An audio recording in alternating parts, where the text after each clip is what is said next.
Welcome students. APMC 2024 counselling సంబంధించి web options date ఈరోజు 8th నుంచి స్టార్ట్ అని ఇచ్చారు. మీరు చాలా ప్రాసెస్లలో చూస్తూ ఉంటారు కావచ్చు. ఇక్కడ వెబ్ ఆప్షన్స్ అసలు ఎనేబులే చేయలేదు. ఎనేబుల్ చేయకుండా వెబ్ ఆప్షన్స్ ఇవ్వడం ఇంపాసిబుల్. సో వెబ్ ఆప్షన్స్ అసలు ఇస్తారా ఇవ్వరా, ప్రతి ఇయర్ సేమ్ ప్రాసెస్ ఉంటుందా, ఈ ఇయర్ డిఫరెంట్ ప్రాసెస్ ఉంటుందా, అసలు ఎందుకు ఇవ్వలేదు అనేది క్లారిటీగా చెప్తాను. వీడియో స్కిప్ చేయకుండా చూడండి, లైక్ చేసి తప్పకుండా షేర్ చేయండి.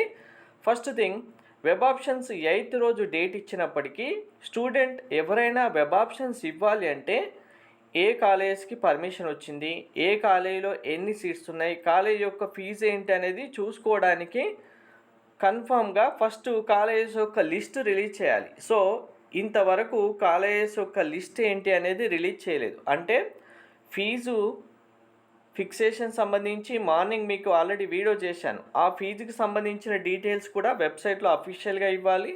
కాలేజెస్ లిస్ట్ అప్లికేషన్ కంప్లీట్ అయినవి ఇవ్వాలి. కాలేజీలో ఎన్ని సీట్స్ ఉన్నాయనేది కూడా ఇక్కడ ఇన్ఫర్మేషన్ ఇవ్వాలి. ఇచ్చిన తర్వాతే ఎవరైనా వెబ్ ఆప్షన్స్ ఇవ్వాలి. అలా ఇవ్వకపోతే అది మళ్ళీ కేసు అవుతుంది కాబట్టి అలా ఇవ్వరు.